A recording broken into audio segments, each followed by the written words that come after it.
Hey there, it's Mitzi. Welcome to my channel. Today I wanted to talk to you about some of the books that I finished up in August, at the end of August. This is sort of a reading wrap up, but I'm not going to talk about the things that I talked about at the beginning of August because I've already shared things about those books. So this is really the last couple of weeks of August and some projects I was finishing up and things like that. So during the whole summer, I participated in a couple of bigger reading challenges. One was the Big Book Summer Reading Challenge, and so I finished one of those books that I want to talk about. And then the other was the Summer Book Bingo card, and I ended up, I didn't black out the bingo card, which last year I did, and I think the year before that I did, but this year I knew I wouldn't have time to black out the bingo card, and so I really didn't work on it like I had done in the past. But I did get several bingos on that card, and I really enjoyed that. And Tiffany over at Beautiful Minutia, she always hosts the Summer Book Bingo card, and I just love it. It's so much fun. So if you missed that this year, be looking out for it because she always announces it in May, and then we have June, July, and August to participate, and she has all different kinds of prompts on that bingo board, and it's a lot of fun. Plus she gives away a prize, and so it's just a fun little competition that we have for our reading for the summertime. And so it helps you with, like, if you're in a reading slump or you're not sure what to read, and a lot of times they have like a summer theme to them too, so if you want to read some summer books. So I enjoyed that. Thank you to Tiffany over at Beautiful Minutia for hosting that each year because I really enjoy it. But I did not black out my summer bingo card. However, I read some great books, and I've talked about a lot of those already. A couple of those I'll talk about here. And then I also participated in Sue Jackson's Big Book Summer Challenge. She does this every year as well. In this one, it's a book that is 400 pages or more. And I thought that I had one book that I read at the beginning of the summer. It was a really chunky book. I think it was like 800 pages. And then I read Coming Home, which I'm fixing to talk about, and it was, let's see, 728 pages. So both of those were big, chunky books. However, I think I read a couple of other books that were over 400 pages, because in my mind, I was thinking about these really big books that I have on my shelf that are like 800 pages or more. So I think I had that in mind, but I actually think I read a couple of other books that would count, but I'm not worried about that because I had several books in mind that I wanted to read, and I was able to read two really big books this summer. So thank you to Sue for always hosting this, because it does help me kind of look at what I already have on my shelf and get some of those big books read. And the summertime is a great time to do that. So the first book I want to talk about that I finished up in August was a big book for Big Book Summer, and that was Coming Home by Rosamund Pilcher. I have had this for so long, I don't even know. And I've said so many times that I needed to get this read. I think I used this for the bingo card too, for putting off, because I kept putting this book off. It wasn't intentional. It was a book I wanted to read, excited to read. I love Rosamund Pilcher's writing. I've loved everything I've read by Rosamund Pilcher, but it was just so big, and I knew that it was a commitment. And I knew that because it was Rosamund Pilcher, I would get drawn in, and I might not get other things read that I had that I wanted to read. But I did enjoy this one. This one was published in 1995. This takes place in the 1930s. And it's about a girl named Judith who is sent to a boarding school because her mother and her younger sister are going to join their father in Singapore. So there at the boarding school, she befriends a girl named Loveday. And Loveday is from this wealthy family, and she goes one weekend and spends the weekend with Loveday, and she pretty much hits it off with Loveday. They become great friends, and so Loveday is a part of this family, this wealthy family, the Carey Lewises, and they are different. They are a different kind of family than Judith has ever known. The Carrie Lewises are wealthy. They have a lot of people in and out of their house. It's just totally different than what Judith is accustomed to. And she just falls in love with this whole family, and she becomes a part of the family. They are very welcoming to her. They know that, you know, her family's not there. And so they kind of see about her. And there's a couple of things that happen. One thing that's really tragic that happens at the beginning of the story that really gets her more involved in with the Carrie Lewises because of something that happens. I'm not going to tell you because it's part of the story. But from there, she befriends this family, and they become a big part of her life. And Rosamund Pilcher's really good at found family stories, and that's kind of what happens in this, but it's a different take on a found family. I don't want to say too much, but it's totally different than what she normally does for a found family type story, which is what she's really good at in her books. So it was fascinating. But then the war hits, and everything changes for Judith as well as for this family, as well as everyone else, of course. So everything changes for her, and it's about, it's a coming of age story. So it is about her growing up, maturing, falling in love, all of those things. It's a chunker. And so you follow throughout her whole life. And it is very interesting. A page turner for sure. The only problem I had, and I highly recommend this, it was great. I loved it. But I will say that the format of this threw me because it is not set up in chapters, not divided into chapters. I think there's a prologue that's like 20 pages, and I thought, okay, I can pace myself with this. Well, what I normally do is when it's a big book like this, I'll look at it and see, okay, how many chapters is this? How much should I read to sort of pace myself so I don't spend too much time on one book? Well, when I looked at this one, after I read the prologue, I thought, okay, you know, it's probably 20 pages or so each chapter. How many chapters? Well, I looked. There weren't any chapters. This book is set up by years. And so each chapter can be over 100 pages because it's not really chapters. It's by a year. And then there are these little dividers. If you look right here, you'll see like this little symbol. But for me, it just didn't feel natural enough to stop there. And I really had trouble pacing myself through this. So what happened for me was, even though I loved reading this, I was drawn in. I cared about Judith and the people in the story. I wanted to know what happened to these people. I found that I didn't want to pick this up as often because it was such a commitment to reading. I didn't have like a set amount of pages. Is anyone else like that? Anyway, this was a great book, but that did throw me off, and it kept me from picking it up. I would pick up other things where I knew I could just read a chapter and be done with it. And so that's why this took so long. It wouldn't have taken as long if it would have been divided into chapters. So that was the only downfall for this one. But it was great, and it was a great book for the summer. It was that kind of saga kind of story. And so I did enjoy this one. And of course, I have some more Rosamund Pilcher on my shelf, and I'll be picking those up as soon as I can. But I think I do need a break from Rosamund Pilcher for a little while because this was a chunky book. The next book I read was Dandelion Wine by Ray Bradbury. This one was published in 1957. And I have read a lot of Ray Bradbury now, and I love Ray Bradbury. I want to read everything that he's written. I've actually talked about that in one of my videos. I had like the 5 authors that I want to read all of their works, and Ray Bradbury is definitely one of those authors. He is just fantastic. He was just a genius, and he puts into words a lot of things that I feel and think. So I love Ray Bradbury for that. But I do like him for his sci-fi, and this is not sci-fi at all. However, it is beautiful. This book is beautiful. I don't want you to go into it, though, thinking that you're going to be reading one of his science fiction type books, because it's not that at all. It's not like his weird, creepy kind of stories either.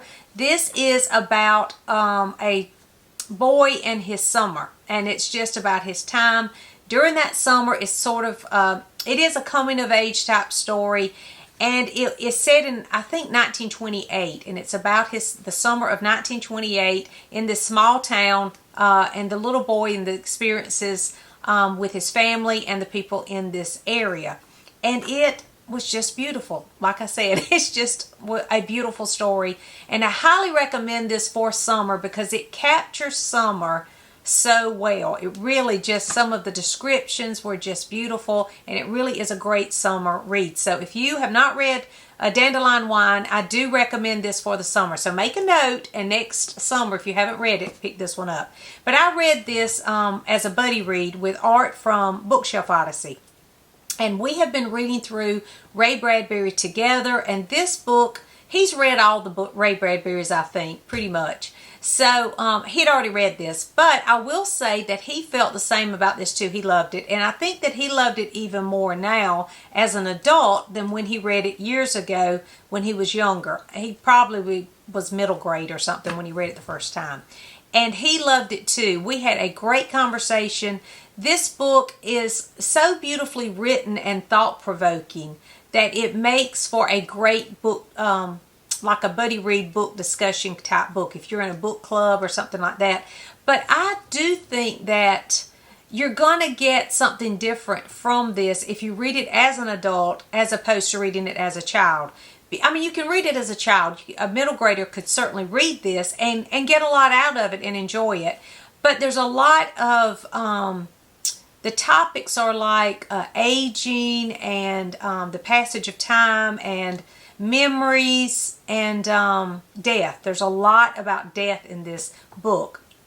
So, you know, at an older age, you're going to think about those things differently than as a child. So just remember that going into it. But I highly recommend it. It is just beautiful. It is just gorgeous writing.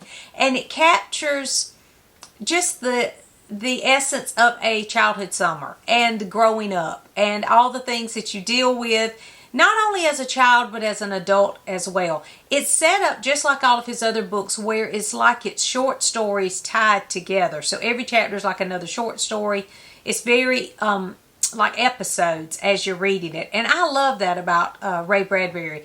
Big difference from Coming Home that I just talked about, where it's so long that you don't get a break. This is very short chapters. I mean, like 2 or 3 pages, and then you would have a break. And something else that was a neat technique in this one that I think both Art and I enjoyed was that there would be an episode where the young boy would experience something, and then the next very short chapter, usually was like 2 pages long, he would discuss it with his brother. And so it was kind of like how he was perceiving what happened and how he was learning from what had just happened, the experience he just had. I highly recommend it. I know I keep going on about it. One thing, though, that was sad for both of us was that we just lost Alice, and she was supposed to read this with us this summer.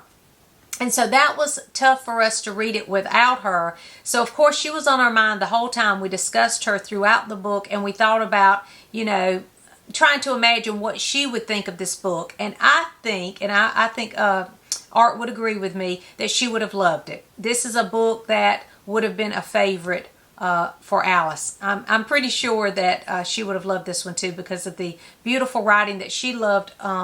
She would always talk about how thought-provoking Ray Bradbury was, and she loved his style of writing. And you get all of that in this book. And so I'm going to quit rambling because I just love this book. Can you tell? It's a beautiful one. Art said that it had shot up for him since he read it as an, being older, reading it as opposed to when he was a child. So highly recommend this, especially for summer. Great summer read. The next book I finished was Martha's Vineyard, Isle of Dreams by Susan Branch. This was fantastic. I have tabbed it all up. I have all kinds of bookmarks in here because this is one of those books you just revisit, you keep out, and you just keep looking at it because it's like a scrapbook. This is part of her memoir collection. Susan Branch has written several memoirs. The first one I have is Fairy Tale Girl, and I've already talked about this one, and I loved it. In this one, it talks about her earlier life and her marriage. But in this one, she has separated from her husband. And I know that sounds like a spoiler, but it's really not. The way she tells this story, you're not spoiled at all. She has separated from her husband and she has moved to Martha's Vineyard in the dead of winter, and she knows not a soul. She doesn't know anybody. And she finds this little cottage. It's this little tiny, this teeny little cottage in the middle of nowhere, basically. And it's a real fixer-upper, and so she makes it her home, and that's what this is about. Her time at Martha's Vineyard, meeting people, and really just, getting over this heartbreak, healing, going through her whole grieving process of the loss of her marriage and all of those things. So I highly recommend this. So thank you, Debbie, because Debbie sent this book to me, and she has me now just reading all the Susan Branch. I have followed Susan Branch on her website, but I've never read these books. And when I went to read the first one, Fairy Tale Girl, I was like, oh, I have picked up some of these, because I think I've checked a couple of books out from the library. I think there's like a little fall book that I checked out years ago that was one of hers. But anyway, I was familiar with Susan Branch. I had just not read these memoirs. But thank you to Debbie for sending this one to me, because now I am totally in love. This is a treasure. If I could, I would send every one of you a copy of this book. It is that good, and I highly recommend it. If you have not read Susan Branch and you want something cozy and personal, it's just so personal, and you just feel her experience. She just helps you live her experience through her artwork and through photographs and little notes. It's just precious, and I just highly recommend this. One thing that was even better about this, though, was when she moves to this house, there was a lady that had lived in the house before her, and she had, all these things had been left of hers. She finds this stack of old books, and so of course I'm one of those people that wants to know every book that she found. Well, she talks about the books that she found there, and because it's the dead of winter and she can't go anywhere, she starts just reading these old books that are left in this house. And one of the books is a book by Gladys Tabor, and that just thrilled me, because I felt it was serendipitous, because just recently I was talking to Elizabeth. Elizabeth had, from Lizzie Faye Loves Books, she had left me a message saying, you have got to try Gladys Tabor. And she even sent me pictures of some of the pages to read some passages, and it was beautiful.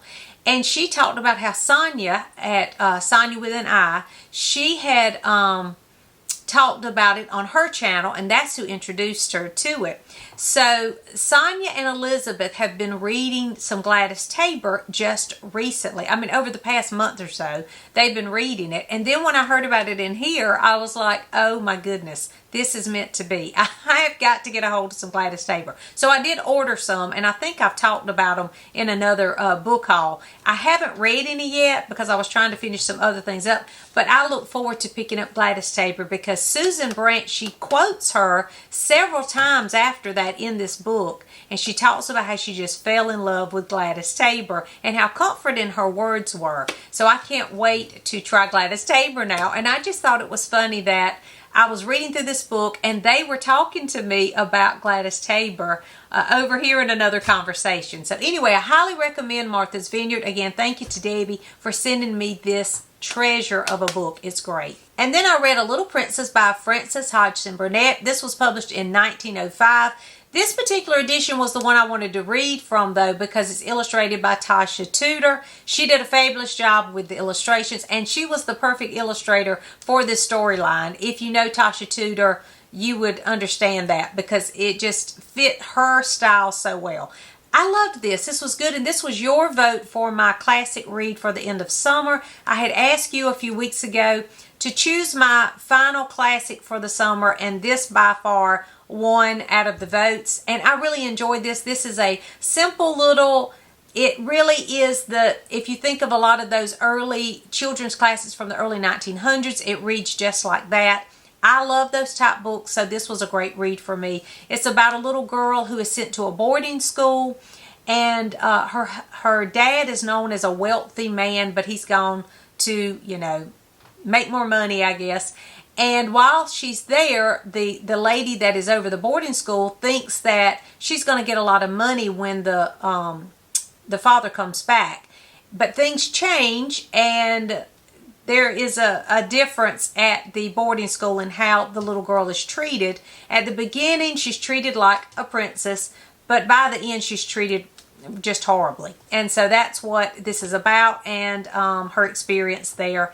at this boarding school. I highly recommend it. I don't know why I have not read this one before. I know there are some adaptations, so if you want to recommend your favorite adaptation, let me know in the comments and I'll go try to watch it too. But I do recommend A Little Princess, and I'm so glad I read another Frances Hodgson Burnett. And then I read Love, Ruby, Lavender by Deborah Wiles. This was for the TBR spin for August, and I also read The Martha's Vineyard for the August TBR spin because I always try to pick 2 books. But this was the other book for the August TBR spin. It was fantastic. 5-star read. I loved this book. It was so good. It is filled with quirky characters. It's Southern fiction, which of course I can relate to. And I just loved every minute spent with these people in this little town. It's about a little girl who is dealing with some really tough issues, grieving the loss of someone. So, you know, she's dealing with death. She's also dealing with guilt in this story. But Deborah Wiles handles all those tough topics beautifully, and I really recommend it. It ended up being an epistolary because at the beginning of the story, her grandmother is her favorite person, really. Her grandmother's her favorite person, and she moves for a little while to Hawaii. So they start writing back and forth, and there's lots of letters between the two of them throughout the story. So it is an epistolary too, and I like epistolary novels, so I highly recommend this. I also noticed that this was, when I went to record it in my Goodreads, that it was #1 in the Aurora County series. I didn't know it was a series, but I do have the next one. After I saw that, the next one in the series is called Each Little Bird That Sings. So I thought, oh yay, I have the next one in this series. I think there are 4 actually. So I look forward to going through this series too. And it's series September, so I might try to squeeze this in for series September. We'll see.